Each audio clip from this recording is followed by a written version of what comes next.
Olá, treinadores! Sejam muito bem-vindos. Eu sou Gabriel Matos, eu trabalho no Legião dos Heróis, escrevendo textos sobre Pokémon, quiz e muita coisa sobre isso. E era tanta coisa que eu queria falar sobre Pokémon que eu precisei criar esse espaço para poder continuar conversando com vocês sobre os diversos assuntos que tem nessa franquia.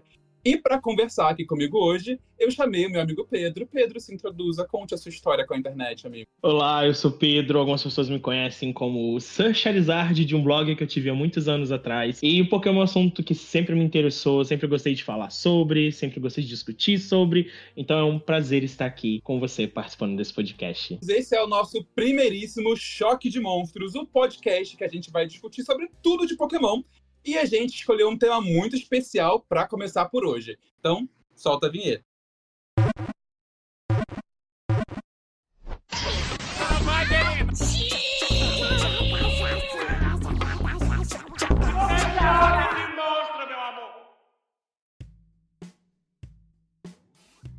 E a gente vai falar sobre Unova, a região dos novos começos. Foi uma tentativa de reinício para Game Freak. E eles estão prometendo há muito tempo que vão entregar Unova e até agora nada. Porque eu não vou aceitar, eu vou para os quartéis reclamar, vou juntar a equipe Rocket toda para fazer muito barulho. E é uma região que, quando ela foi lançada, ela gerou muita controvérsia, né? Porque foi a primeira região que meio que a gente teve um corte na Dex, que não deixava você pegar Pokémon de regiões anteriores. O visual foi meio polêmico, o próprio fato de sair no DS, com o 3DS tão perto de lançar. Então, foi uma região que sofreu um bocado com polêmicas e tal, mas que hoje é uma região que é vista pelos fãs com muito amor, com muito carinho, que é apreciada por tantas qualidades que ela tem.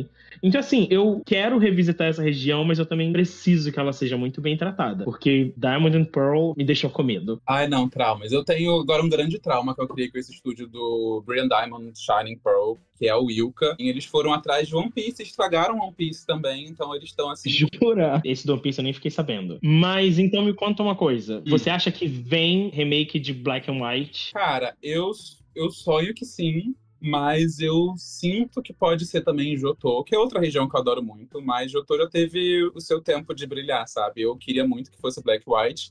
E eles estão prometendo há um bom tempo. Não é da nossa cabeça que a gente tirou que é o momento de Black White também. A cada jogo que eles lançaram desde então, basicamente, eles deixaram muitas pistas. E eu acho muito doido que o Chorus, que é o vilão do Black White 2, ele apareceu com certa frequência aí. Porque, tipo, no X e Y mencionam ele por nome, ali naquela cidade de pedras que eu... Tava no meio da história de XY, não é uma região que eu gosto muito. Geosend, eu acho. É. E o Chorus voltou em Sun Moon logo depois. Que ele voltou na Rota 8. E depois você conseguia... Ele falava algumas coisas bem genéricas e misteriosas, só pra marcar a presença mesmo. E no final do jogo você conseguia pegar com ele os discos do Genesect, porque ele fazia experimentos com o Genesect. Ele acabou... Ele meio que não virou um vilão, né? Ele era mais uma espécie de cientista ambicioso demais, né? Ele não... Tipo, o próprio fato dele aparecer em Sun Moon, completamente livre, leve e solto, e não como um vilão, né? Acho que por isso que ele apareceu tanto. Ele era um personagem intrigante, mas que não tava completamente comprometido ali com a causa da equipe Plasma e etc. Fato. Por isso que ele me intrigou bastante, até por meio que fazer essa ponte, sabe? No primeiro jogo, no Black White, acaba basicamente todo mundo sendo perseguido pela Polícia Internacional e preso. E ele foi tipo... Ok, ele teve os erros deles, mas quem nunca, né? Deixa ele livre para ir para outras regiões. Então, ele me deu uma ideia de que estavam tentando construir algo para o futuro, sabe? Ele voltou e voltou misterioso, deu algumas pistas ali e desapareceu de novo. Então, para onde ele foi depois que ele passou por Alola? Não sabemos. Talvez ele tenha voltado para a Unova, talvez ele esteja ainda tramando alguma coisa por aí. Mas tem mais coisa em Sun and Moon também, que uma personagem que foi introduzida no jogo secundário do Black White, Dream Raider do DSi, ela voltou como principal no Sun and Moon, a professora Burnett, ou Bruna no Brasil, né? E ela é incrível, ainda bem que ela voltou, teve um pouco mais de amor. Ela começou a fazer as pesquisas que ela tinha em Black White, ela levou mais à frente e começou a pesquisar dimensões paralelas. Então ela também traz muito pro lore de Pokémon. Ela foi pesquisar sobre Giratina, você chega na casa dela em Alola e tem muita coisa sobre outras dimensões e tudo mais, que era uma coisa que estava sendo explorada naquela geração e que acabou conectando o lore de Pokémon como um todo. E eu gostei muito do retorno dela. E também, em Alola, tem o Grimsley, que é o... Da Elite dos 4. Amo ele. Ele te dava o Sharpedo do Poké Rider. Então, tipo, ele era crucial ali pra sua história. E tava com a roupa belíssima. Kingo Eu amo perfeito. quando os personagens voltam e estão com roupinhas diferentes. Eu amo a roupa dele em Sun Moon. Adoro muito. Eu gosto muito, inclusive, de um retorno. Não tem muito a ver com o Nova, mas ela é perfeita e precisa ser mencionada. Em Diamante e Pérola, tem o retorno da Jasmine, lá na cidade de Sunny Shore, bem no finalzinho. Por nada. A King apareceu pra dar um oi só. E competindo nos concursos. Exatamente. E logo depois a gente tem o remake de Heart Gold Soul Silver. Então, quando eles trazem os personagens jogados, é porque tem coisa guardada pra eles aí pro futuro. Então já nos ensinou a olhar com uma certa malícia esse Grinsley voltando aí. Sword and Shield, que era numa região britânica, tem umas relaçõezinhas ali com os Estados Unidos, uns pokémons que aparecem. Em Legends Arceus, que eu achei que eles surtaram muito, tipo, a gente precisa falar de Nova agora, porque eles trouxeram não só o Ingo, que voltou do nada, foi jogado no passado, nem tinha a ver com a história, estava lá marcando presença. Inclusive, uma coisa que eu gostaria de ver é como que ficou o irmão dele sem ele esse tempo todo, perdido, chorando. Sim, Legends termina sem dar tantas respostas pra gente. Eu fico, vocês vão deixar o Ingo lá pra sempre, galera? Eles precisam retomar isso de alguma forma. Nossa, não, eu queria, de verdade, que tivesse mais um jogo em Unova pra mostrar o irmão dele sem ele. Tipo, de fato, dele não ter voltado e como que o irmão dele ficou. Porque ele é a pessoa que lembra de tudo, sabe? O Ingo, ele teve a chance de perder a memória e que construir uma nova vida. Mas o irmão dele, sofrendo Isso é sozinho, triste. perdido no metrô. Tadinho do Emmett. Era... Mas, então, nesse caso, a gente teria que ter uma sequência, um Black and White Gostaria 3. muito de sequência. É esse o meu ponto. Não é só um remake. Eles já quebraram toda a lógica quando foram fazer a continuação de Black White, que todo mundo esperava um Grey. Eles me trouxeram um Black White 2.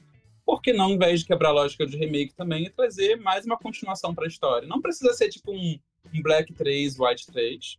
Pode ser, inclusive, se eles estiverem querendo muito brincar com a nossa cara, o famoso Grey, de uma vez. Mas eu acho que uma sequência em nova seria muito interessante, porque essa região tem muita história para contar. Isso é verdade. Então, assim, eu acho que o que me deixa mais cativado com a região de Unova é que você tem tantos personagens que têm uma construção tão boa do local onde eles estão, os líderes de ginásio terem suas profissões, cada cidade tem sua própria historinha, tem sua organização cultural, tem um desenvolvimentozinho socioeconômico. É tão bem pensado. Tudo é muito bem pensado. A forma como eles destacam cada personagem em cada lugar, que assim, você voltar para esse universo e ver ele ainda além do que já foi mostrado em Black and White 2, seria maravilhoso. Uhum. E, tipo, eles já conseguiram fazer isso de um jeito muito bom em Black 2, White 2, sabe? Eles voltaram pro mesmo lugar, mas eles deram um contexto tão diferente que você sente que é uma nova jornada e não parece uma repetição. O que é algo que já me incomodava muito nessas terceiras versões, que era basicamente você ter que rejogar a mesma história de uma coisa que você já conhece para acessar um pouco de conteúdo novo e exclusivo que tinha ali no meio. Sei lá, pra mim era muito cansativo. Apesar do Platinum, por exemplo, ser um jogo maravilhoso, pra mim ele torna o Diamond and Pearl redundante. Que é uma coisa que não acontece no Black 2 e White 2.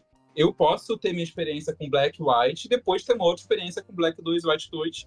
E seria muito genial deles ter uma experiência completamente nova com esse novo possível jogo que eles precisam lançar em algum momento. E o problema das terceiras versões é que elas passaram a ser tipo uma muleta para lançar um jogo e depois consertar o jogo na terceira versão.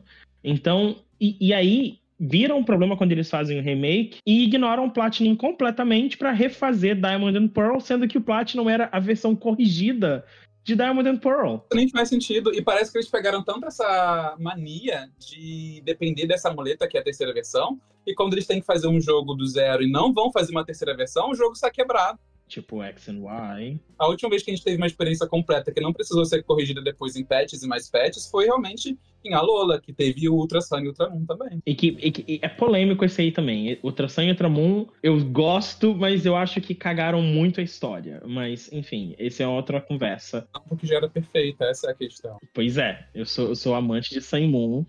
Eu acho que até podia melhorar algumas coisas ali, mas não deviam ter mexido na história.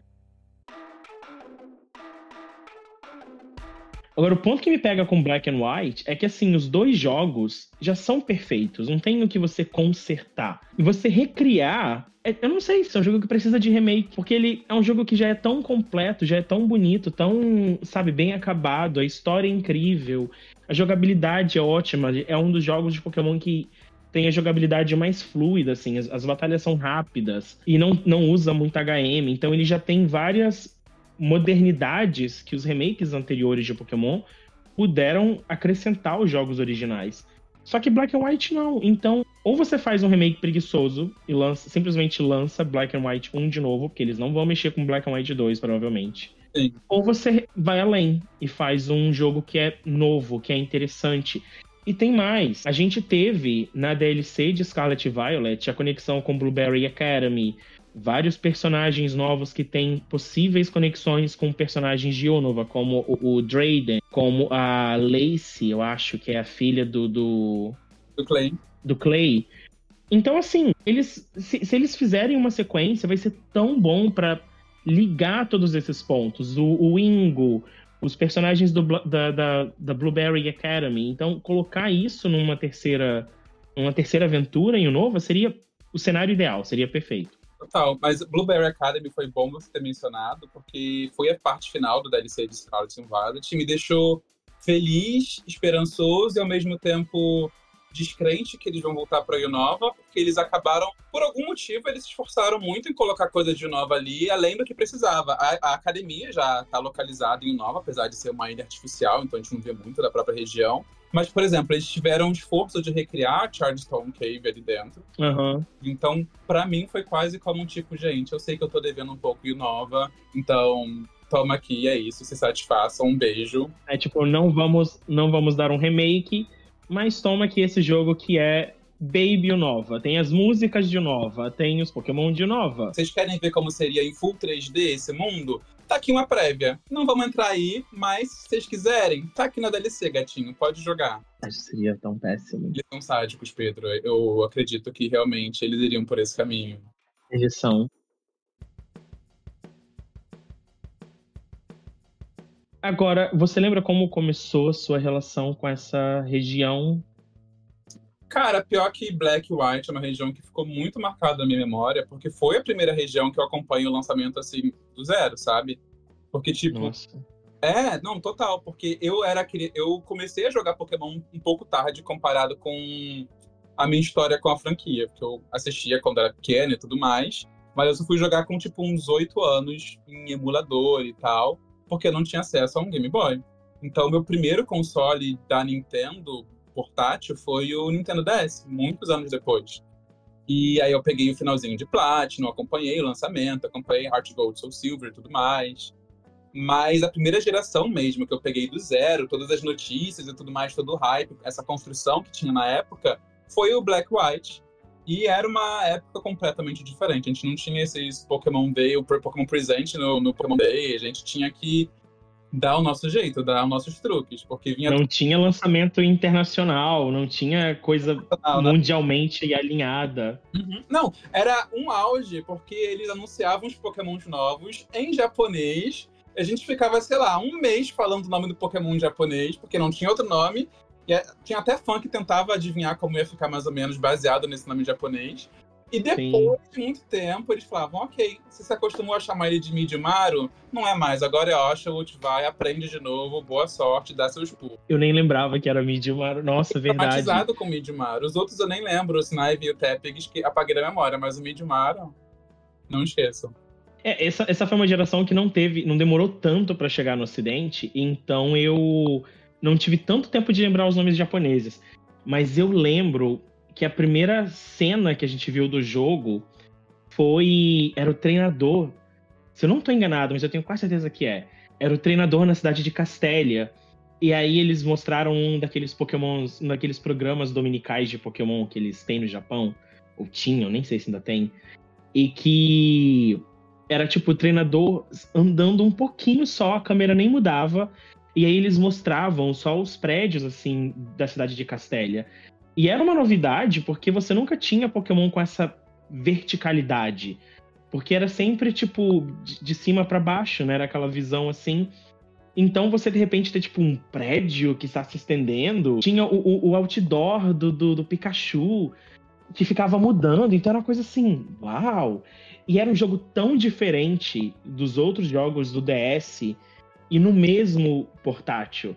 Então era tipo, caramba, foi uma coisa que na época assim, me deixou muito impressionado. Cara, era realmente impressionante como eles conseguiram fazer meio que uma evolução gráfica, um salto gráfico, sem sair do mesmo portátil, sabe? Porque o jogo saiu, ele já tinha lançado o 3DS, se eu não me engano. Então eles já tinham se acostumado 100%, eles entendiam muito bem como o Nintendo DS funcionava e conseguiam extrair o máximo possível. Então, coisas que nunca tiveram na franquia, conseguiram implementar ali, tipo sprites completamente animados, que a gente nunca teve até aquele momento. E foi, acho que pra mim, a despedida perfeita do estilo de sprites que a gente poderia ter. A gente não precisava ter uma despedida na real, acho que todo mundo se arrependeu um pouco de ter entrado no 3D, mas foi o jogo com uma despedida satisfatória para esse visual. Mais uma coisa que você falou que me pegou foi esses programas dominicais japoneses, porque fazia uma parte da cultura de lançamento de Pokémon que hoje em dia a gente não tem mais essa noção, sabe?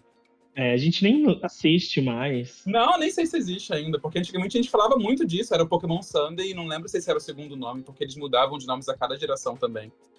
Teve Pokémon Smash depois, se eu não me engano. Mas eu acho que era muito...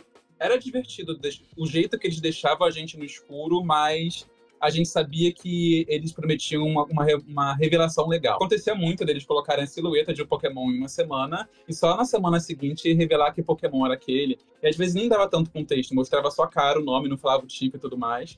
E nesse tempo os fãs surtavam muito, eles pegavam aquela silhueta, desenhavam em cima, saíam umas atrocidades, umas coisas horrorosas. É nessa geração que teve o clássico do Oshawott, não foi? Foi, que desde aqui desenhavam uma noz na cabeça dele, era um bichinho minúsculo, todo rebaixado. O auge, foi o auge. Auge.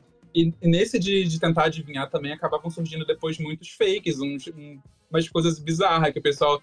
Às vezes o pessoal desenhava como se fossem as revistas japonesas da época para vazar na internet e enganar o povo e gerar discussão e o pessoal acreditar aquilo. E às vezes até vazava de verdade. A gente estava tão imerso nessa cultura de fake que a gente ficava, não, isso daí é fake, gente. Olha que bicho horroroso desse. Aí saiu o bicho oficial, que era tipo um Pignite da vida. A gente falava, não, lindo e maravilhoso, nunca que isso seria fake. Se eu não me engano, teve mesmo vazamento na época de Black and White, porque teve umas artes do anime que vazaram. Não sei se era de parte de algum storyboard, alguma coisa assim.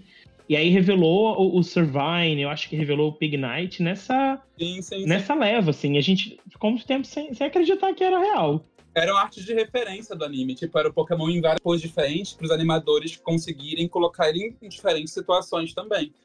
Só que como a gente não tinha informação nenhuma, e até naquela época os vazamentos não costumavam vir do anime, então a gente desacreditou 100%, sabe? Se fosse hoje em dia, acho que a gente desacreditaria mais ainda com IA, ainda bem que foi numa época bem remota da internet, porque ia ser pior, bem pior. Era uma cultura muito diferente. Eu lembro que até o cenário do programa, às vezes, dava pista de coisas que iam ser anunciadas. E eu lembro que quando eles anunciaram Black and White, eles colocaram a música do Michael Jackson, Black and White, tocando no fundo. Era tipo assim, um momento, sabe? Outra parte da divulgação que eu me lembro muito é que eles estavam focando muito no próprio Estados Unidos, sabe? Eles fizeram uma música que era pra ser o novo Poké Rap, só que era um rock. E tinha todos os Pokémons, era uma coisa bem cringezinha. Eles fizeram um lançamento na... Você não lembra disso? Eu nem lembrava disso, não. Desse novo Poké... Eu não lembrava desse Poké Rap. Gente... Nossa, foi muito surto. Eu lembro que, tipo... É porque, como você falou no começo, é a primeira região que teve uma ruptura completa com a Pokédex. Então, eles estavam preocupados, até com os fãs ocidentais, que são um pouco mais resistentes à mudança, que o pessoal não fosse pegar os Pokémons. Então, eles estavam tentando recriar a estratégia que eles fizeram com o lançamento inicial de Pokémon, que foi o Poké Rap. Só que eles não queriam repetir rap e fizeram uma música de rock. E trouxeram uma banda de rock real para poder cantar isso. Alomomola is caring and sweet. Axew attacks with Tuscan teeth. Cofagrigus is go ghosty. Darmanitan is so toasty. Quando eles lançaram Black and White, e aí, tipo, a gente sabia que era baseado nos Estados Unidos. Não lembro exatamente se eles tinham anunciado, se os fãs simplesmente tinham concluído por causa de Castélia, por causa de todas as pontes. Na real, acho que eles deram entrevistas falando, porque eu lembro de entrevistas deles falando que eles colocaram muitas pontes em Unova, porque quando eles foram para os Estados Unidos, eles perceberam que tinha muitas pontes, né? E aí, tipo, Nova York tem muita ponte, São Francisco tem ponte, etc. E aí eu lembro que quando eu joguei, eu fiquei tipo assim, pera, isso não é tão Estados Unidos assim, tá muito campestre pra ser Estados Unidos isso aqui. Tem muito mato, tem muito verde, não... Só que foi aquilo, foi uma adaptação pro mundo Pokémon mesmo. E foi a primeira vez que eles fizeram isso, eu acho que eles foram bem menos fiéis do que eles viriam a ser com Kalos, com Alola, que foram regiões que imergiram muito mais no país alvo deles, mas foi uma forma muito original de você traduzir vários elementos dos Estados Unidos para dentro daquele universo de Pokémon, assim. Acho que no final deixou o jogo com uma identidade única, que não é tipo, isso aqui são os Estados Unidos, igual, tipo, Galar é totalmente Reino Unido, né? Mas é uma versão Pokémon dos Estados Unidos, em que ainda tem muito verde e muita natureza conectada ali com aquela cultura de Unova que era riquíssima. E sobre a Pokédex, inclusive, eu achei muito acertada a decisão deles de só trazer Pokémons completamente novos, porque acho que era necessário naquela época ter essa ruptura, porque a gente estava indo muito por um caminho de repetição, sabe? A franquia não ousava muito, que é o que tem muitas reclamações hoje em dia de novo, e foi o jeito deles de se forçar a trabalhar de uma forma mais criativa. Eu acho que foi muito bem. Eles tiveram que repensar os mesmos moldes de Pokémon que eles usaram em Kanto, inclusive, de uma forma completamente diferente, em outro contexto. E eu acho que foi meio que uma sementinha ali do que a gente viria a ver em outras gerações. Porque se a gente pegar a Alola, por exemplo, cada Pokémon tem uma construção e uma ligação ali com a região muito forte. E o Nova foi meio que o precursor disso. Muita gente reclama dos Pokémons de Nova, porque foi uma ruptura, de fato. Faz sentido o pessoal ter essa estranheza inicial, mas eu acho que já passou tempo suficiente pra gente poder revisitar e ser mais gentil com essa Pokédex. Eu tô entendendo essa indireta aí pra mim, hein? Sem shade. Quando eu vi a Pokédex completa pela primeira vez de Unova, eu fiquei bem decepcionado. Porque, assim, eu não tava achando aqueles Pokémon bonitos. Eu não tava achando. E aí, quando eu comecei a jogar, eu fiquei mais decepcionado ainda, porque eu pensava, vou pegar esse Woobat. E aí eu achava ele super fraco nas lutas. Vou pegar esse Purloin. E aí eu achava ele super fraco nas lutas. Aí eu pensava, tá, eu quero um Larvesta. E aí demorava muito pra pegar. E assim, os Pokémon que você pega no começo são muito fracos, pelo menos era como eu achava na época. E os Pokémons que eram, tipo, mais legais, eles demoravam muito pra evoluir. Tipo, eu queria um Rufflet. E o Rufflet você só pegava perto da Victory Road. E ele evoluía. Era alto. Eu, tipo assim, caralho, mano. Aí eu já tinha sei lá, já tinha outros Pokémon já no time. Sim. Então foi uma época que eu sofri pra montar meu time. Só que, eventualmente, vários Pokémons de Unova me conquistaram. Que bom. Mas... Pokémon meio quebrado, né, querido? Você gosta do Charizard, sabe? Eu tenho um gosto excelente, porque o Charizard tá aí provando até hoje que ele é incrível, relevante. A região que não deu um mijo no Charizard. Olha só que região ousada. A gente só foi ter isso agora de novo em Violet. Quantos anos pra eles desprenderem ele de novo do Charizard? Mas, gente, quando um Pokémon é clássico e icônico, ele merece ser homenageado. A gente tem midiação em Eevee todo ano e ninguém reclama. É porque o Eevee é versátil. O Charizard também, ele é maravilhoso. A verdade não é versátil. Ele é fofo e ele é legal. Enfim, o Charizard é super fofo. Aquele curta das férias de verão do Pikachu de a cabeça e ele chora. Meu Deus, eu chorava junto quando era criança. Não, hoje como um adulto eu consigo refletir para pensar, nossa, ele só queria de fato descansar. Ele só queria descansar. E ok, e de montão de criança gritando no ouvido dele. Mas quando você é uma criança, você não olha pelo lado do Charizard, você fica, nossa, que irritante, olha ele se incomodando com o Pikachu. Nossa, eu super tava do lado dele. Eu chorava, toda vez eu chorava. A cabeça dele presa. Ele merecia nada na cabeça assim e pronto, acabou. O Charizard sofreu tanto nesse anime, gente. Perdoem ele. Sofreu mais, foi a Pokédex de Unova, sabe? Você chegou com esse gosto de Charizard e não soube aproveitar um Darumaka, um Darmanitan ali na sua frente. Não, eu amava eles. Não, o Darumaka então, tava no meu time. Terceiro ginásio, já tava com um Pokémon. Jolty, Drillbur, vários Pokémon que eu amava. Mas assim, tipo, pra cada Jolty que você tem um Gurdurr, Gordura é tenebroso. um Palpitoad da vida. Eu tenho uma história triste com o Palpitoad. Meu irmão tava jogando no jogo dele e ele encontrou um Palpitoad Shine. Nessa época, meu irmão tinha, sei lá, 5 anos de idade. Ele encontrou um Palpitoad Shine sem nenhuma Pokébola na bag dele. Ai, mas olha, ele foi... Quem anda sem Pokébola? Ai, olha, não pode. Você devia ter ensinado melhor pra essa criança. Depois disso, eu eduquei ele. Tipo, não, você tem que guardar umas Pokéball, uma Great Ball. Olhei o time dele, vi que tinha muita gente com HM e falei, não usa cut em todo mundo. Não é legal. Ele tava ensinando cut pra várias pessoas. Vários Pokémon. Então, até ele achar um ovo de líder, tadinho, ferrou o time dele. Nossa, coitado. Traumas, coitado.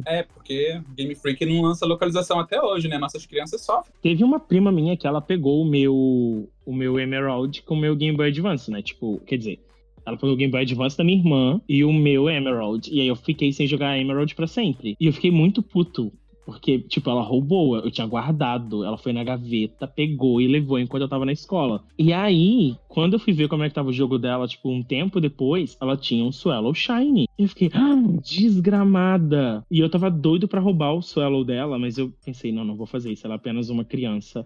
Deixava um normal, ela nem ia saber a diferença. Você falava depois lá e desbotou, sei lá. Eu sei. Aí eu fui cético e pouco tempo depois eu descobri que ela tinha começado outro save, deletado o Swallow. Nossa, que ódio. Aí você aprendeu a sua lição. Na próxima vez que você vê uma criança com Shine, você pega ele pra você. Pense no que a Equipe Rocket faria.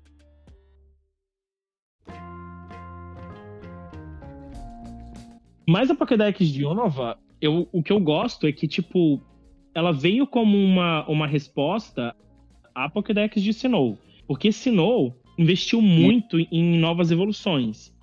E, tipo, eu amo as novas evoluções, mas a gente teve só os iniciais de fogo, basicamente, como Pokémons novos de fogo, e o Magmortar. Então, assim, a variedade de novos Pokémon originais da região era muito pequena. E aí, quando você vai pra... E sem contar que, tipo, 4 gerações tendo opções de pegar Psyda, Mudcar e alguns bichos assim, você fica meio tipo, chega. Uhum. Então foi ótimo. Isso em Black and White eu valorizo muito, assim, você chegar numa região e você não ter esses Pokémon que estavam sempre ali pra você capturar. E até tinha virado meio que uma muleta também pros desenvolvedores. Só que aí, eles precisam criar Pokémon pra preencher funções específicas. Tava indo tão bem, falando bem da Pokédex de novo, cara. Pra que ir por esse caminho? Eu lembrei que existe Fungas e Amungas, que a gente tem que acreditar que, coincidentemente, eles têm padrão de Pokébola e que as pessoas confundem eles com Pokébola só porque não tem mais Voltorb e Electrode. Não, o fungo dá pra confundir. Você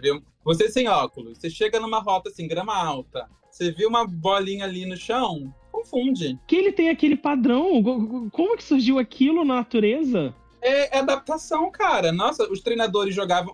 pensa comigo. Os treinadores jogam as Pokébolas, não conseguem pegar o Pokémon. Você vai lá pegar a Pokébola que quebrou? Não vai. Você deixa ela jogada no chão. Os fungos vendo aquilo, eles se adaptam. Nossa, não quero que joguem uma Pokébola em mim que vai quebrar. Vou parecer uma Pokébola, ninguém vai querer me tocar. No jogo que as pessoas estão acostumadas a ver a Pokébola no chão e pegar pra ver se tem item dentro. Não. Depois É uma adaptação burra. Eles tentaram, cara. Eles não são muito inteligentes também. Você não pode cobrar tanto isso de um Pokémon tipo grama pequenininho daquele jeito. Mas eu acho que o que eles fizeram com o Stunfisk de Gala foi genial, ali sim. Mas o Fungus e o Amungus são Pokémons que eu acho bonitinhos.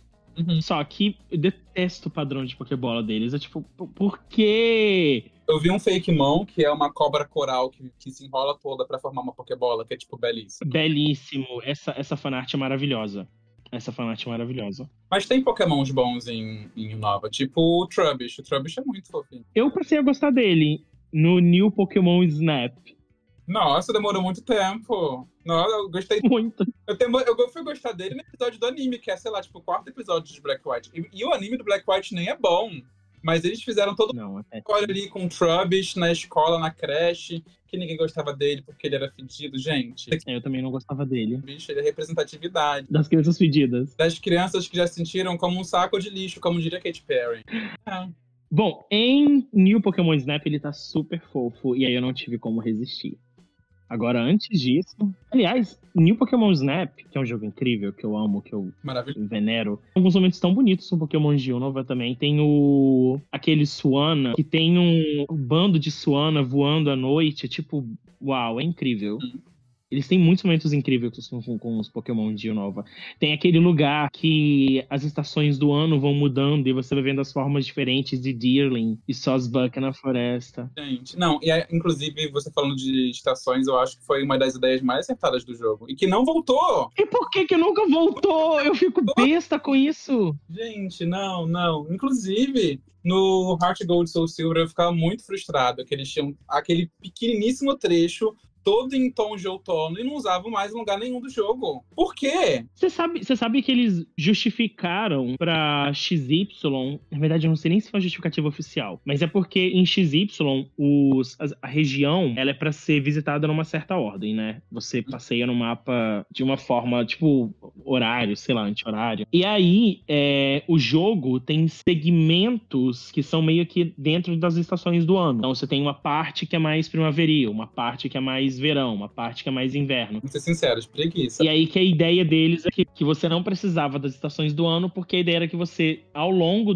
na sua jogatina normal, você passava pelas estações do ano. E isso é uma coisa que eles mantiveram um pouco nos outros jogos. E assim, não, eu quero as estações do ano de volta. Eu quero entrar na cidade e mudar sempre que eu revisitar ela meses depois, sabe? Tipo... E tinha cidades que tinha lagos que congelavam, liberava um caminho ali, alguma coisinha. E no outono fazia uns montinhos de folha que escondia itens, escondia às vezes treinador. Tipo, era genial. E pra mim o que coroava, tipo, tinha a cereja Pokémon do bolo. Que, tipo, sumia da rota, tipo, os voadores que migravam, então não estavam disponíveis no inverno. Tipo, fazia até um certo storytelling, porque o Pokémon saía dali, mas ele se movimentava às vezes pra outro lugar, que era mais quente, não sei o quê. Tinha que congelava também. Enfim, eles faziam tantas coisas geniais com essa ideia e nunca mais usaram. Pra mim foi, tipo, a maior burrice. E é um dos motivos de que a Nova precisa voltar pra Pokémon Company lembrar que ela pode ter boas ideias também. Não precisa ser só deixar Pokémon gigante e tudo mais. Tem que ter boas ideias. Falando em coisas boas da região de Nova, que é só o que a gente tá falando basicamente, né? E os líderes de ginásio e os personagens da região Nova. Adoro todos eles. Eu adoro o fato, inclusive, que todos eles têm alguma profissão secundária, sabe? Eles não ficam ali só... eu vou ficar esperando aparecer um treinador pra roubar dinheiro de criança. Não, eles trabalham também. Uma coisa que a gente fazia quando vazava o mapa da região era procurar os ginásios. Que até hoje a gente faz isso, né? Até hoje tem essa cultura de eles vazam o mapa, a gente fica, onde são os ginásios? E eu lembro que quando saiu o mapa de Unova, a gente não conseguia achar os ginásios. Era tipo assim, cadê os ginásios? E a gente não achava porque eles eram os locais de trabalho, né? Era tipo restaurante, o museu. Então, assim, foi uau! Foi um momento de choque. E eu amava tanto isso. Eu acho interessante porque eles mudaram, tipo, o paradigma de como eram os ginásios. Antes era uma construção, claro, que você via de longe e ficava, ok, ali é um ginásio. Mas aí, agora que eles traziam essa parte mais cultural, mais integrada e uma ideia mais criativa mesmo, cada um podia ter um visual diferente, eles tiveram que criar também um símbolo para identificar os lugares. E eu achava maravilhoso. E agora você tem uma organização, né? Tem tipo... traz um pouco da ideia do mangá, que você tem aquela organização que lida com os ginásios. Então agora todo mundo tem um logo, né? Os líderes se conhecem, eles interagem entre si, o que foi algo novo também, assim. Tipo, Heart and Gold e Soul Silver já tinha trazido isso um pouco, mas Black and White mergulhou nisso muito mais. Era menos opcional e mais parte da história. Pra você ver como eles estavam, tipo, num ascendente naquela época, em como eles estavam entendendo Pokémon e como eles poderiam explorar esse universo. Eu acho que foi, tipo, a era de ouro, sem trocadilhos com Heart Gold, mas foi, de fato, a era de ouro de Pokémon, esse finalzinho de DS. Porque eles exploraram bastante coisa com Diamond and Pearl, eles amadureceram um pouco como eles poderiam trabalhar com Pokémon no DS, e eu acho que Heart Gold, Soul Silver e Black White, e depois Black White 2, foi, tipo, auge da franquia pra mim. E só foram voltar para esse caminho, na minha opinião, no Legends, que também foi muito bem criativo e muito bem feito, muito bem pensado. Mas, voltando a falar sobre os líderes de ginásio, tipo, o ginásio que mais me impacta até hoje é o da Lenora, por ser, tipo, uma fucking biblioteca. Tipo, não é uma coisa que foi pensada para ser um ginásio. É, de fato, uma biblioteca e seu desafio é encontrar nos livros pistas para encontrar onde fica o campo de batalha, porque nem isso tá explícito na sua cara. Ele funciona como museu, em primeiro lugar, e só secundariamente que, quando ela tem hora livre, tempo vago, que vira um ginásio, de fato. Isso me marcou muito. E a cidade da Lenor é muito famosa também, tipo... É muito cultural. Você chega lá, você já entende a vibe do lugar. O líder que eu mais gostei é o Drayden, porque eu acho ele um gostoso. Bons motivos. Mas, além disso, tipo, ele tem cabeças de Charizard decorando. O ginásio dele. Mas a cidade de Opelucid, a cidade de Opelucid, ela é muito legal porque ela tinha aquela diferença de que em White era uma cidade tradicional e em Black era uma cidade futurista. E os líderes mudavam também de acordo com a versão que você jogava, né? Então, tipo, você ter o Drayden ou a Iris como líderes era algo muito, muito legal. E isso também refletia a cidade, né? Tipo, porque ele ser o cara mais velho na cidade mais tradicional e a Iris representando o futuro em Black. Então era, tipo, era incrível.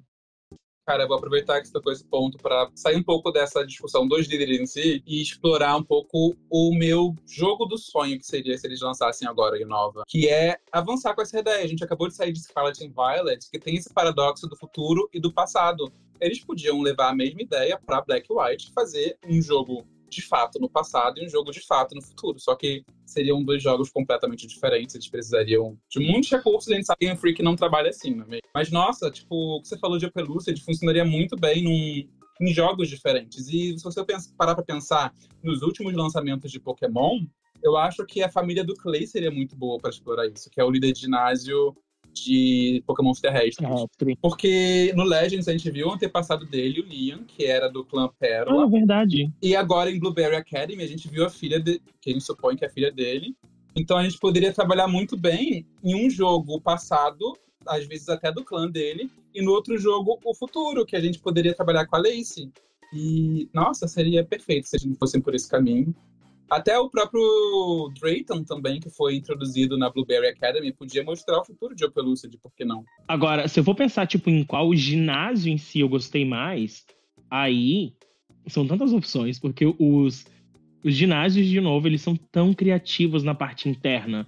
O ginásio do Burg, que você tem que atravessar aqueles casulos artísticos dele, eu amo aquilo. E o da Elesa, que era um parque de diversões. Era tipo, uau! O da Elessa, no segundo, virou só um runway, não foi? Tipo, uma passarela de... Sim, mas é tão icônico. Meu Deus, é tão maravilhoso. Porque eles usam aqueles efeitos sonoros pra mostrar a plateia, as fotos. Uma pirotecnia tão boa. É tipo, uau. Faz mais sentido com ela, na real, ser uma passarela do que um parque de diversões. Mas parque de diversões faz sentido com a cidade também, que era maravilhosa. Nossa, o Unova tem cidades maravilhosas, inclusive. Muito. Um que eu gosto bastante, apesar de ser um ginásio que eu não curti a experiência em si, mas eu acho ele muito inteligente, é o da Skyla, no Black White 2, que basicamente tem todo aquele vendaval dos aviões decolando e você tem que se proteger. Ah, sim. Incorpora muito bem o que a cidade é, que é uma cidade de aeroporto e tudo mais, e o que ela representa, que ela é uma aviadora. Então, para mim, foi, gente, genial. A jogabilidade eu gostei? Não muito, achei irritante, mas a ideia, o conceito, que conceito, que aclamação. Gosto da Skyla, também não me importa muito com ela, mas eu achei muito bem executado aquilo ali. A Skyla é uma líder muito qualquer coisa, assim. Ela é muito qualquer coisa.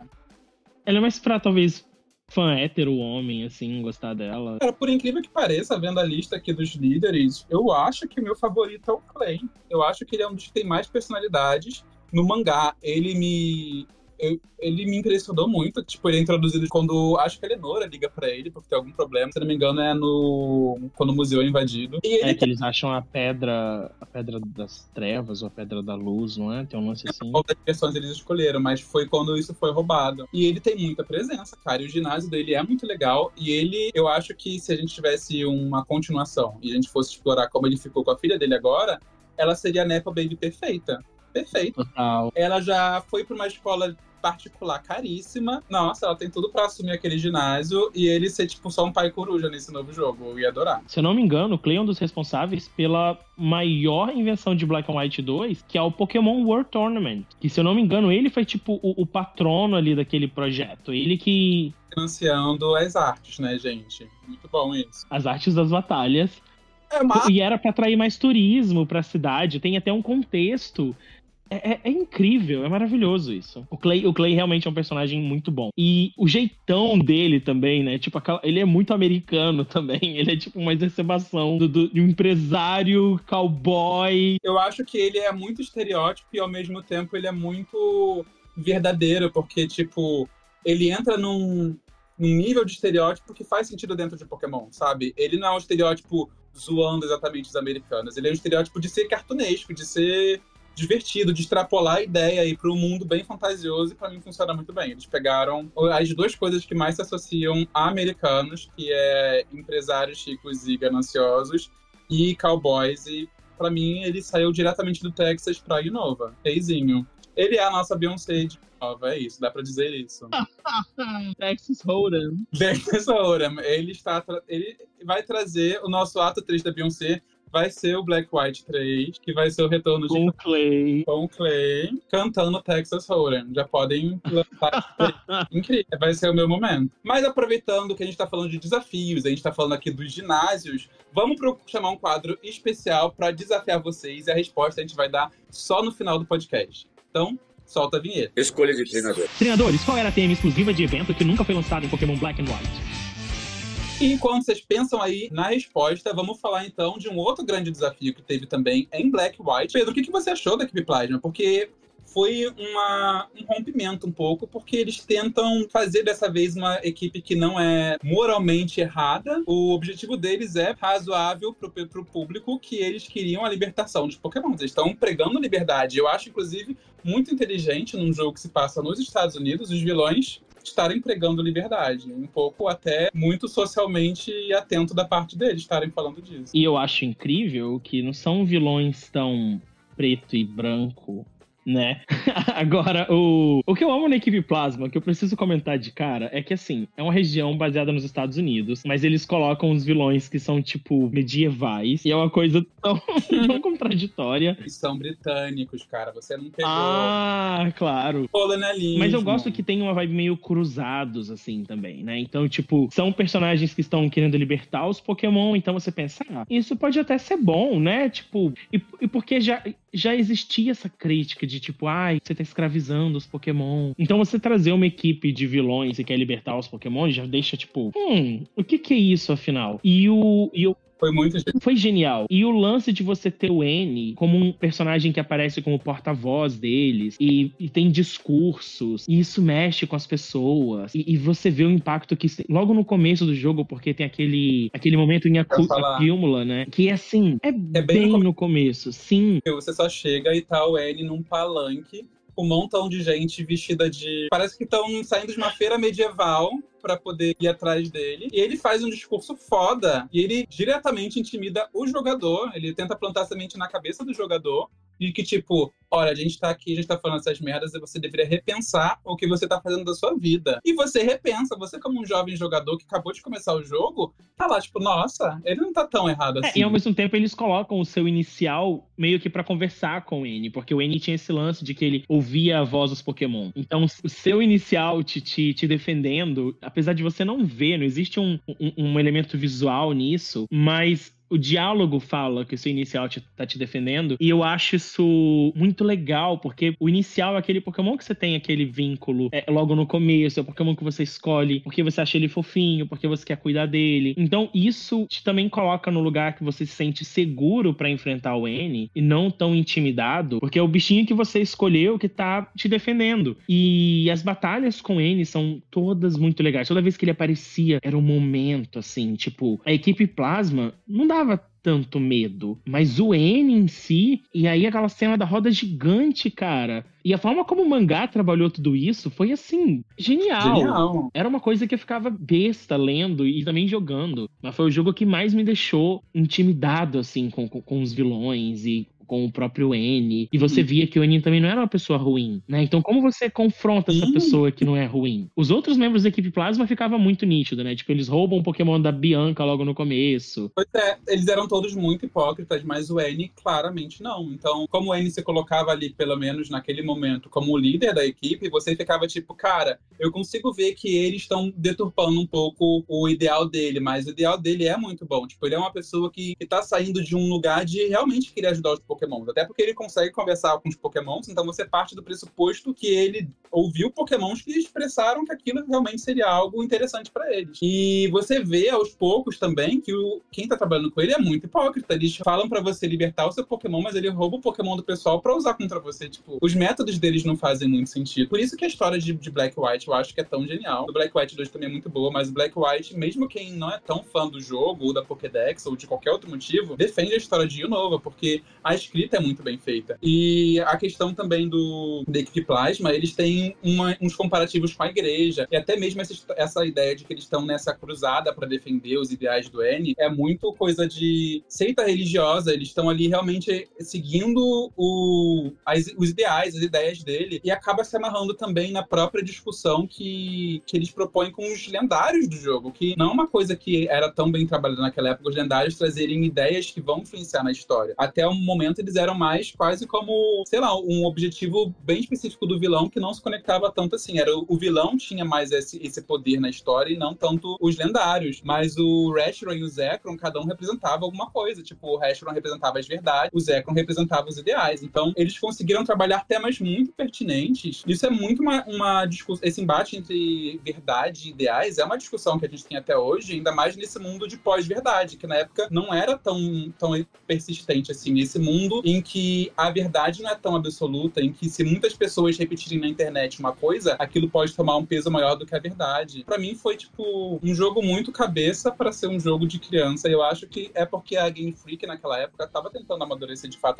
Tanto que são os primeiros protagonistas que não têm mais 10 anos de eles eram idade. mais velhos. Porque era a Game Freak se permitindo se aprofundar. Eles não precisaram fazer isso, sei lá, tipo, jogando arma igual o Paul World tentou fazer pra falar que era um pouco mais maduro. Eles realmente foram um shadezinho, inclusive, ligeiramente divertido, mas nada original. Eles foram no mais difícil, que é amadurecer pelas ideias. Eu acho que por isso que essa geração me marcou tanto, assim. Se você pegar esse embate de verdade e ideais que eles trouxeram com o Reshiram e com o Zekrom, isso tá muito presente em outros personagens, tipo Cheren e Bianca também. Ai, o Cheren, ele é sim. muito mais realista, mais verdade, e a Bianca é mais leve, ela tá só no que ela quer fazer. A jornada da Bianca é muito sobre os ideais dela, tipo, ela quer ser uma pessoa, o pai dela não deixa, tem esse embate, e ela se torna depois na continuação. Até o que eles se tornam acaba refletindo muito isso, ele se torna um líder de nada certinho, que tá instruindo a próxima geração desse jeito mais rígido, ela tá instruindo a próxima geração, deixando que eles explorem, que ela é assistente da professora. Então, tudo isso tá muito amarrado, e tá até voltando pra equipe Plasma, os próprios vilões, os grandes cabeças, que são o Ghetsis e o N, eles também têm esse embate. O Ghetsis, ele tá muito mais puxado pra verdade, tipo, pro realismo, o mundo é cruel e não sei o quê, e o N muito o que ele queria ver do mundo, o que ele defende quase uma utopia. Ele quer que os Pokémon e os humanos consigam conviver, mas eles não acham que devia ser nesse pé de superioridade de uma espécie em cima da outra. Eles acham que os dois podem dividir o mundo de um jeito pacífico. Só que ele não consegue também ver, porque ele foi muito excluído da sociedade, ele não consegue ver que o jeito que o mundo funciona nos jogos de Pokémon já é um pouco pacífico de certo jeito. Os Pokémons, eles criam essa relação com os treinadores. Eles não estão ali 100% só sendo explorados, como foi colocado na cabeça dele. Tem muito Pokémon que cria amizade, que vira basicamente família do seu treinador. E até esse momento inicial que você mencionou, já dá essa quebra pra ele. A gente vê a evolução dele mudando um pouco a mentalidade ao longo do jogo, que ele vai conhecendo o mundo. E o que você falou sobre o Ghetsis estava me fazendo pensar aqui também, como que isso também, de certa forma, reflete a cultura americana. Porque o Ghetsis, o objetivo de libertar os Pokémon pra ele, era porque ele só enxergava Pokémon como arma. Então, se só ele tivesse acesso a essas armas, ele dominaria a região. Então, era sobre poder, era sobre ter armas pra você dominar os os outros, né? Ele não enxergava de outra forma. Basicamente, é o que os Estados Unidos faz muitas vezes. Eles querem ser os detentores das armas, eles financiam guerras em outros países para ser financiado por isso. Então, a mentalidade do Gates é 100%. Isso entra quase no que os americanos realmente são, o que os Estados Unidos realmente é como um país, e o tal do sonho americano, que eles gostariam de ser, o que eles se pregam pro mundo. Então, esse jogo conseguiu ir em lugares tão profundos que, aos poucos, ali depois foi diluindo. O XY ainda consegue ter uma profundidade, mesmo que o roteiro seja bem ruinzinho. O XY vai por outro caminho, que ele tá tentando trabalhar mais a ideia de fascismo, do que é belo, quem deveria ter o direito de existir ou não. E o Sun and Moon vai pra um caminho completamente diferente de ficção científica. Que eu acho que é mais focado em família, né? Uma coisa mais... Eu acho que foi um caminho inteligente de se fazer. Eu acho que quando chegou na geração do Switch, eles perderam um pouco do rumo e só foram encontrar no Legends de novo. Que traz a base do Legends é muito boa, de trazer... pensar a religião dentro do mundo Pokémon. Porque quem jogou no final tem umas coisas a mais que ele realmente vai mais a fundo, mas a gente não veio aqui falar do Legends, então vamos voltar pro Black White. Apesar de que o Legends é muito bom e dá vontade de falar. Outra coisa também que eu amo no Black and White e que, assim, eu nunca esqueci foi a sensação de abrir o jogo pela primeira vez. E aí você tem aquela abertura que é, assim, genial, que é a coroação do N, e você não entende o que tá acontecendo. E tem aquela coisa religiosa que você falou, porque é uma cerimônia quase religiosa, né? As pessoas, tipo, os sábios da equipe Plasma, tipo, como se fossem bispos, né? E o Ghetsis coroando o N, como se fosse uma celebração, assim, um pouco religiosa. E aí o jogo começa com aquele Game Freak Presents e a câmera vai descendo. Cara, aquilo é tão lindo. Não, Black White é puro cinema.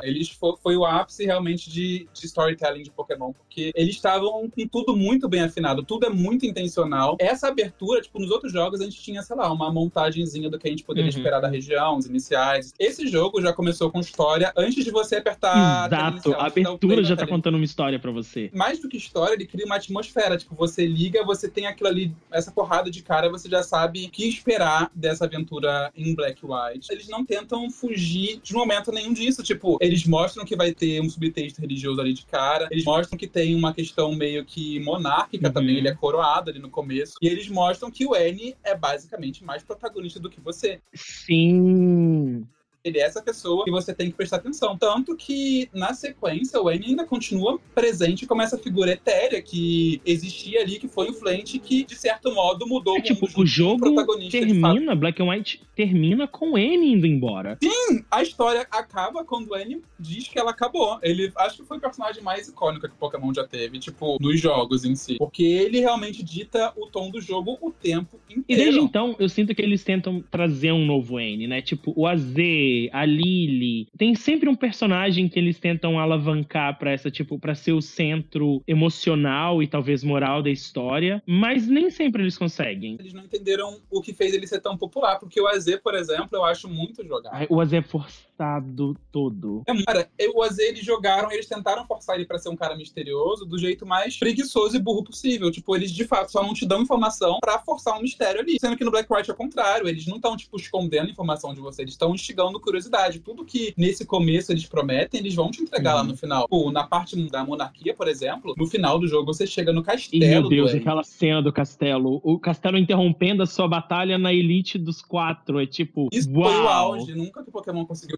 Não sei se ele vai conseguir fazer isso de novo, porque foi uma quebra de expectativa. Aquele jogo, ele sabia que ele tinha permissão de quebrar os moldes. No momento que eles quebraram os moldes de não trazer Pokémon antigo, eles sabiam que nada estava fora da mesa. Eles poderiam ser o mais insano possível. E acho que esse momento foi o auge disso. Foi, tipo, o Nova falando, tipo, eu tenho o direito de fazer o que eu quiser com a história de Pokémon e eu vou fazer ela ser o mais fodástica possível, o mais magnâmica possível. E vocês não vão conseguir esquecer. Vocês não vão conseguir falar mal de mim nem que vocês queiram. E olha que os fãs quiseram muito, mas da história E é triste porque a gente vai desse auge, assim, pra, tipo, XY e o começo da nostalgia absurda e o começo dos gimmicks geracionais. Pra mim foi um grande retrocesso e olha que eu gosto muito das Mega Evoluções. Eu sou fã das Mega Evoluções, mas o jogo em si, ele, tipo... A gente tinha saído de Diamante e Pérola, que era um jogo um pouco conservador, se você parar pra pensar. Eles estavam tentando trazer muito das evoluções para os fãs terem uma noção de continuidade mesmo na franquia. E a gente foi para depois XY, que voltou a ser muito conservador também. Até a floresta inicial deles é basicamente uma cópia de Viridian. Tipo, não tinha como ser mais... Olha, eu não aguento mais remake de Viridian Forest. Porque a gente teve em XY, teve em Let's Go, Chega! Inclusive, se o jogo que for anunciado na Pokémon Day for o jogo de Johto, apaga a Viridian Forest, faz um incêndio, taca uma bomba, fogo, acabou. Ela mata ela, cria um complexo em cima, bem Black White, criou uma cidade nova ali, pronto, fechou. Faz igual a Malvire de Hoenn, foi ótimo. Diferente, é. Nossa, faz isso com a Viridian Forest, faz Viridian Mall, pronto. Põe um shopping ali e resolve o problema. Porque, mano, não quero mais. E, tipo, depois Sun and Moon, que é um jogo que eu gosto muito, mas o maior erro de Sun and Moon pra mim foi pegar na mão do treinador e guiando a história muito como se o público fosse absolutamente idiota, o que não é, sabe? Tipo, eu acho que eles erram muito até de subestimar a parte infantil do público. Tipo, as crianças hoje em dia não são tão devagar quanto as crianças eram antigamente. Porque antigamente a gente não era exposto a tanta informação quanto a gente é hoje em dia. Hoje em dia as crianças já nascem com o celular na mão e tendo que lidar com um montão de interface. Então as crianças conseguem explorar muito bem. E os jogos de Pokémon, eles têm a conclusão que não, as crianças precisam ser guiadas a todo momento. E eu acho que quanto mais os jogos tentaram reconquistar o público infantil, mas eles perderam a mão no que estava acontecendo com o Pokémon. Eu também concordo. E seria bom que essa volta a Black and White, que eu espero que aconteça, ou que pelo menos em algum nível tá fazendo eles voltarem a olhar pra esse jogo, porque se eles colocam essas homenagens, se eles colocam tipo Ingo, se eles fazem a Blueberry Academy sem Unova, se eles trazem as músicas de Unova que são tão icônicas pra Scarlet e Violet, eles precisam pensar nessas coisas, eles precisam tipo olhar pro jogo que eles fizeram. Mas eu também acho que o problema foi que Black and White foi feito com tanto amor, e no entanto, isso não refletiu nas vendas, por exemplo. Foram jogos que menos venderam no DS. Mas eu acho que foi o momento que foi lançado. Que foi o momento mais confuso pra se lançar um jogo de Pokémon. Eles foram lançar o Black White quando o 3DS já tava lançando. E tudo bem que não tava vendendo tão bem assim, mas todo o resto do marketing da Nintendo tava focado no Nintendo 3DS. Então, fica meio perdido. E tipo, o Black 2 e o White 2 foi pior ainda. O 3DS, ele já tava com 2 anos de vida, sabe? O público não tava mais nem pegando o DS pra jogar. Por sorte, tinha retrocompatibilidade. Eu lembro que eu joguei positivo, o White 2 no meu 3DS já. Sim, então, eu acho que pra uma grande parcela do público naquele momento, já não fazia mais sentido comprar um jogo de DS, sendo que eles estavam já investidos no 3DS. E foi uma estratégia de marketing um plano de marketing bem confuso da Game Freak naquela época. E eu acho que, como sempre, esses fracassos comerciais passam ideia errada para os executivos, que é quem manda em tudo isso. Mas acontece muito isso. Às vezes um filme falha por uma decisão de marketing muito burra, eles acham que foi uma decisão de história e nunca mais fazem aquilo de novo. E é o que parece que aconteceu com o Black White. A gente teve pouquíssimo tempo de Black 2 e White 2, porque o jogo foi lançado com atraso em relação ao Japão e meses depois, acho que 4 meses depois que o jogo tinha sido lançado, a gente teve não foi 4 meses depois, mas em poucos meses depois a gente teve o trailer de XY. Então, assim... Então, foi basicamente a própria Nintendo falando, ok, pode esquecer Black 2 e foi a mesma coisa que aconteceu com Legends, né? Se a gente for pensar que Legends foi lançado em janeiro e aí, fevereiro, toma Scarlet e Violet no mesmo ano. É bizarro, porque tipo, ele até vendeu bem, mas eu acho que ele não chegou a esperar. Ele vendeu menos que Brilliant Diamond e Shining Pearl. Ele vendeu menos. Ela lançou depois de uma geração que tinha acabado de explorar Sinnoh, mesmo que sendo uma reinvenção muito inteligente, bem diferente, mas pra cabeça, sei lá, de um público geral seria estou voltando pra Sinnoh de novo. E segundo, que os fãs não estavam mais com tanta ressaca de Pokémon, por assim dizer, tinha acabado de lançar um jogo. E segundo, que eles não deram tempo do jogo ter uma pós-vida razoável. Teve tipo 1 mês de pós-vida e já começou a divulgar uma fucking geração nova. Não foi nem tipo, vamos anunciar um remakezinho, alguma coisa. Foi... E no mesmo o que ano... deixa o público mais animado. Nem, vamos lançar ano que vem. Vamos lançar em novembro deste ano. Você vê a promoção de Scarlet e Violet, né? Que teve 2 levas de DLC, igual Sword and Shield. E Legends a gente teve uma atualização gratuita. Enfim, e tipo, não teve uma atualização da Dex pra você poder pegar mais Pokémon ou transferir Pokémon. Não teve tipo, vamos ter eventos de Outbreak igual tá tendo com Scarlet e Violet, por exemplo. Então... Scarlet e Violet eu acho que é quando eles acertaram mais. Eles já faziam isso no Sword and Shield, mas eu acho que tá sendo mais frequente em Scarlet e Violet e mais variado também, porque no Sword and Shield eu acho que era mais só raid, só. E eles não fizeram nada disso pro Legends, o que traria uma vida muito boa pro jogo, até porque o jogo já se sustenta muito bem, o pós-jogo do jogo é muito bom, e a dinâmica de caçar a Shine, por exemplo, é maravilhosa. Então o jogo poderia ter sustentado por muito mais tempo, sendo que eles basicamente mataram o jogo, depois de ficar tipo, poxa, não vendeu tanto assim, né? Por que será? Eu acho que eu ia gostar de um Legends em Unova. sabe, talvez explorando uma continuação. Eu acho que dá, porque eles colocaram muito nessa idade visual, eles atrelaram muito a jogabilidade de Legends ao contexto histórico de Legends, né? Ah, é antes de existirem treinadores. Você... Só que dá pra você ter aquela jogabilidade em outra região. Dá pra você, tipo, vamos pegar... Agora em Unova a cultura mudou um pouquinho. O Ingo voltou do passado e ensinou pra gente que só jogar Pokébola funciona.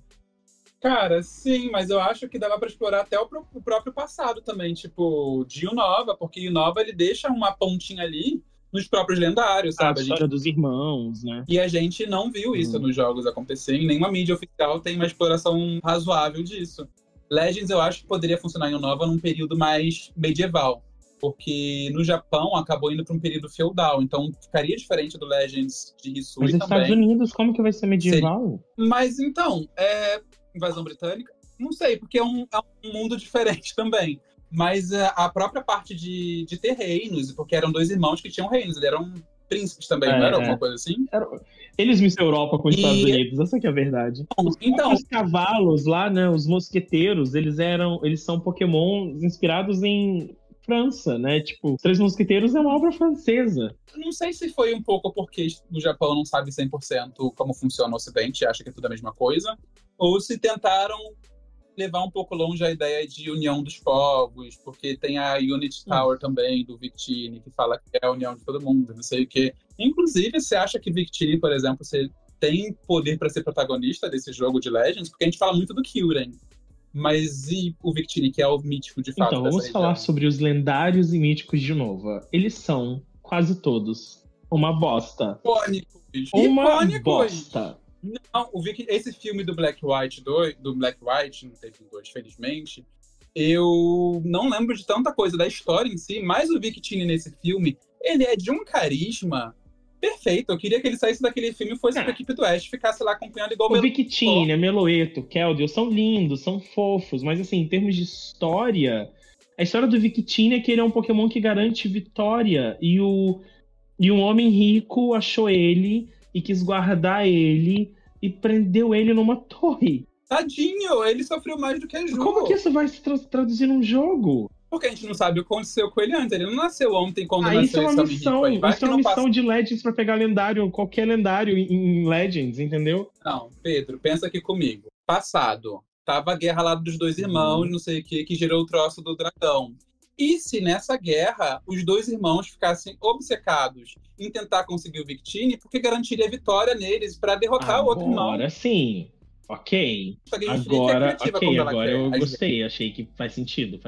Se você pensar lá atrás, quando tava, tipo, o início de sociedades e tudo mais, tinha muito conflito. Então você garantir um jeito de ter vitória sempre seria, tipo, algo bem razoável. Você gastar muitos recursos para garantir que você venceria qualquer guerra, qualquer disputa territorial ali. Pra mim, já é um pano pra trazer o Victini ali, porque eu queria um motivo pra trazer o Victini, que ele é um dos meus míticos favoritos, depois do Shane. Eu acho que faz muito sentido se o jogo girar em torno... Porque, assim, o Legends Arceus já girou em torno da briga entre o clã Diamante e o clã Pérola. Se você tem, tipo, dois irmãos, cada um tem o seu lendário. O irmão do clã preto e o irmão do clã branco. Black e White. Termina o jogo pode terminar com a ruptura do dragão no Reshiram Zekrom. Mas... Eles ainda podem vender 2 jogos. Não inventa 2 jogos. Não inventa 2 jogos. Deixa uma versão só. Ninguém aguenta mais 2 versões. Tem 2 versões. Aí se você quer pegar os paradoxos do passado, tem que comprar o Scarlet. Aí tem a DLC do Scarlet. Chega. Ninguém merece 2 jogos. Fiquei muito triste que eu tô jogando Violet, chegou na DLC, e eu tô com os horrorosos dos paradoxos dos espadachins, que são todos horrorosos, enquanto eu podia estar com os cachorros de Jotô. Não são horrorosos. Você pode parar com essa história de que eles são horrorosos. Eles não são. Podre. Eles são lindos. Eles pegaram o sol, que já é... Eles só têm... É o mesmo Pokémon, só que com neon, Pedro. É lindo. Eles estão com a cor belíssima. O chifre brilha, lindo. Os chifres crescem. Tipo, a textura deles é riquíssima. E eles são pequenos ainda. Achei tão fofinho. Não, a textura deles foi longe. A textura plana, eles são um chobozinho feio. Claro que não, eles têm uma textura rica. Uma coisa meio invisível, meio transparente, assim. Que você vê a profundidade. Não, Eu já peguei os paradoxos do passado, né? E aí eu adoro fazer duplinha deles na Blueberry Academy pra você enfrentar os treinadores, os coaches. Aí eu gosto de usar duplinhas, eu usei os lendários em duplinhas às vezes. E é tão bonitinho ver os cavalos perto dos dinossauros dos lendários do passado, porque assim, eles são tão pequenininhos e fofinhos. TikTok, eles são fofos. Mas os de Jotô, claro, são né, um dinossauro em Tei. É incrível aquilo. Não, até o Raikou, quando ele foi lançado, eu fiquei meio tipo, meu Deus, o que fizeram com ele? Mas ele é imponente, ele literalmente tem nuvens no pescoço. Nuvens do pescoço, meu Deus. E que é super uma ideia que eles meio que pegaram do mangá, porque no mangá eles transformam a juba do Raikou em nuvem. E isso era uma coisa só do mangá. E aí eles colocaram isso no Paradox. Eu achei incrível. Icônico, ficou icônico. E falando de paradoxos, eu só queria pontuar como o Volcarona consegue ser tão icônico que ele conseguiu um paradoxo do futuro e um do passado. Outra coisa que também aponta pra poucos pra Black and White, né? Isso é outra coisa que aponta pra Black and White também. Porque ele não foi... Qual foi o outro Pokémon que teve isso? Foi só o... Ele foi o único? Não, o Dolphin também. Cara, é por isso que eu tô tão quebrado. Johto e Unova. Kitakami tem uma pegada tão de Johto que se depois eles me falarem que é uma região afastada ali da área do Johto, eu acredito. Então, pra mim, tudo tá apontando pros dois ao mesmo tempo. Não faz sentido isso. Eles estarem construindo... Eles fizeram posts em Instagram e Twitter com os lendários de Johto e os lendários de Unova. Então, eles querem que a gente olhe para essas duas regiões ao mesmo tempo. Se não for o Unova agora, para eles terem mais tempo de fazer um jogo melhor, um jogo mais completo, um jogo digno, eu vou gostar. Porque para mim a questão deles é que eles precisam de tempo para fazer jogos bons. E vale lembrar que em Black and White foi o primeiro jogo de Pokémon que trabalhou com o conceito de terra paralela, porque você tinha como você ir para a cidade do seu amigo e ativar eventos lá, e tinha até um personagem em Opelucid mesmo, que tinha um pequeno evento que quando você conversava com ele, ele te dava um item que afetava a sua cidade. E é um conceito que eles trabalharam muito em outros jogos, né? Esse lance de... Omega Ruby e Alpha Sapphire, eles falam que existem um universo onde não foram descobertas megas evoluções. Então eles já colocam a Mega Evolução como algo de terras específicas. E tudo começou em Black and White. E até XY estavam pensando muito mais nessa mitologia externa do Pokémon de conectar os jogos, e parece que cada vez mais eles estão separando de novo os jogos, que eu acho uma perda. Eu já acho que é bom, eu acho bom dar uma separada. Porque a mitologia tava ficando muito bagunçada, já são 9 gerações. Tipo, Let's Go não faz o menor sentido cronologicamente. Tipo assim, a Mina aparece no jogo criança. A Mina, que acho que no Brasil ficou Yasmin, né? Que é aquela capitã de, tipo, psíquico. Ela aparece em Let's Go. Ela aparece, tipo, novinha em Let's Go. E aí, tipo assim, como que encaixa cronologicamente? Porque é uma confusão. Mas, tipo, eu não teria me importado se do nada o Clay tivesse aparecido na Blueberry Academy pra levar a Lacey pra casa. Vim buscar a minha filha. Surreal pra mim. Já ia ter batido palma, aclamado como DLC do ano. Ou se o Drayden tivesse aparecido pra ter uma conversa com o Drayton. Nossa, ele com uns botões, assim, bem estufados, igual o personagem do... Você chegou a jogar Detetive Pikachu 2? Não, mas eu tava pensando no professor que tem a camisa toda apertadinha. O professor que é delicado. É professor Saguaro. Que ele é professor da escola. Mas tá, tipo, super apertadinho mesmo, né? Porque ele é musculoso. Isso, ele tem um bigodão. No Detetive Pikachu 2, tem um personagem que é a definição de Daddy. Eu acho que eu já vi essa os cena. Botões dele gente, e icônico. Ele foi criado como um Daddy. Só isso. Essa foi a definição que deram pros designers. E pra mim, se ele chegasse assim, ia ser maravilhoso, icônico. Eu procurei Detective Pikachu Daddy e só aparece foto do Ryan Reynolds. Bom, eu acho que ele é um Daddy. Nesse filme, inclusive, não tá errado, né? Ele realmente, de fato, é um Daddy. Precisa fazer um episódio no futuro sobre Detective Pikachu, porque o segundo jogo é um acontecimento. Me irrita muito. Precisamos falar sobre isso eventualmente. Amigo, o buraco é muito embaixo. Eu não joguei esse jogo. Eu não tive nem coragem de comprar. Você foi sensato. Eu joguei o primeiro jogo, eu gosto muito do primeiro jogo. Você achou que conseguiu ser pior que o primeiro? Muito, 1000 vezes. Eles pegam Tipo, o segundo jogo, ele pega o que o primeiro já era bem fácil, bem direto, assim, e eles acham que aquilo já era muito difícil. Eles transformaram numa coisa mais boba ainda. E, não, além disso, eles não trazem uma história nova. Eles continuam a história do primeiro jogo, mas adaptando o filme. Fica uma confusão absurda. É muito mal feito, muito mal feito. Não sei o que eles vão fazer agora que não tem história pra adaptar, porque eles já gastaram a história do segundo jogo adaptando o primeiro filme. O que vão fazer com o segundo filme? Não Mas sabemos. vai ter segundo filme? Mas foi meio que confirmado. Quando? Porque já tem tanto tempo que não tem nada sobre isso. O Justin Smith daqui a Ano pouco vai ter idade pra passado, já tem idade pra ser pai. Já dá pra fazer a história dele sendo pai de uma criança. teve notícia sobre esse jogo no começo desse ano, só não lembro o que aconteceu. Falando como Deixa eu se ver o aqui. Justin Smith fosse mais velho do que eu, mas ele, tipo, bem mais novo que eu. Ah, não, era literalmente isso que você estava falando, na real. O Justin Smith, esse ano, deu uma entrevista falando que não sabe sobre esse segundo filme, mas o que eu tô achando é que ele só não vai ser chamado para um segundo filme mesmo. Porque já esgotaram a história dele no primeiro, talvez façam com outro personagem, sei lá. Seria um grande erro, mas eu não duvido. Mas quem vai ser o Detetive Pikachu, então? Vai ter que... Porque o filme termina tirando o Detetive Pikachu. Não faz o filme ter uma sequência. O jogo não fez isso. Por isso que o jogo tem uma sequência. Aí o segundo jogo termina assim também, tirando o Detetive Pikachu. Então.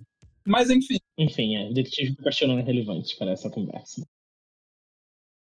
E vamos falar um pouco sobre Pokédex. Vamos fechar então aqui agora com o quadro Segredos da Pokédex, que temos uma informação bem curiosa sobre um Pokémon de Unova para vocês hoje. Qual é essa informação, então, Pedro? Durante as minhas pesquisas e investigações, eu descobri que na região de Gala, Scolipede e Centiskorch costumam se enfrentar em batalhas, que geralmente acabam com um literalmente jantando o outro.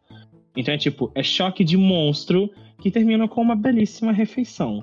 Agora, quem você acha que ganha com mais frequência essas batalhas? O Scolipede ou o Centiskorch? Não, nem um pouco justo, não é mesmo?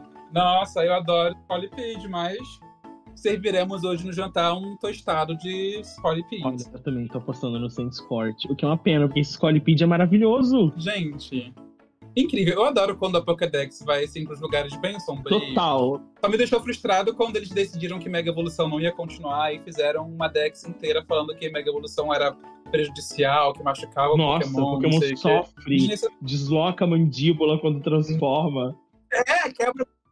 Eles foram pra um lugar sombrio aí só pra poder justificar, tipo, gente, não vamos continuar com isso, não é legal. Olha aí, a equipe Plasma mandou parar. Nossa, tipo assim, bem um isso. jogo inteiro. Vamos Mega evoluir! Yeah! Aí depois, tipo, nossa, tá fazendo meu Pokémon sofrer todo esse tempo. Uau! Passaram uns 3 jogos te incentivando a torturar o seu Pokémon. Você acha isso legal, Game Freak? Não A repita equipe isso. Plasma devia ter uma conversinha com a Game Freak. A equipe Plasma tinha razão. Essa é a conclusão do episódio de hoje. E falando sobre tortura e Game Freak, outra tortura que eles fizeram foi com essa TM que a gente falou mais cedo, do Escolha dos Treinadores, que nunca foi lançada. Como foi essa história, Pedro? Conta aí a resposta pra galera. Qual foi essa TM? Escolha de treinador. Então, a TM era Snarl, que no Brasil é Rosnado, se eu não me engano. E a história é que eles tinham criado um item em Heart Gold Soul Silver que você teria que transferir para Black and White para ganhar o item que estava dentro, que era essa TM. E eu acho que, assim, é engraçado, porque não é um ataque forte, né? É um ataque que hoje vários Pokémon aprendem, é super comum, é super de boa. Ataque bom. Só que na época acho que eles quiseram fazer algum eventozinho e em algum momento desistiram, porque o item devia ser primeiro distribuído em Heart Gold Soul Silver. E eles já tinham feito, tipo, distribuição de Celebi, distribuição de Lendário Shine. E aí na hora de distribuir o item, eles, sei lá, ficaram com preguiça? Não sei. Só sei que o golpe só era possível de acessar através do Zoroark, porque a TM não veio aí. E a TM 95, Snarl. A gente pode ser surpreendido, espero que sejamos surpreendidos. E então vamos ficando por aqui. Futuramente, quem sabe a gente não retorna com os episódios, já deixamos aí umas ideias do que a gente pode conversar no futuro. Se vocês tiverem sugestões, dica pra gente também. E esse foi o nosso primeiro Choque de Monstros. Muito obrigado, Pedro, por elogiar a Unova, que merecia muito elogios, por deixar de lado um pouco o Charizard e compartilhar isso com a gente. Foi um prazer. Espero que a gente possa ter muito mais conversa sobre Pokémon e que eu vou continuar falando sobre Charizard de vez em quando, porque eu acho que a gente precisa lembrar desse ícone que é tão esquecido. Assim, não dá pra falar de Pokémon sem falar de Charizard, né? Não dá. É o precursor. Ele tava ali antes do Pikachu, o Charizard já tava sendo idolatrado, com Já certeza. tava na capa dos jogos. Eu aposto Que verdade. Red vendia mais do que Green. Antes de você ver o Pikachu no jogo, você viu o Charizard. Olha só, reflita. Vou deixar vocês hoje com essa reflexão aí. As pessoas vão te odiar. Bem, eu deixo um beijo então e até a próxima. Temos que pegar.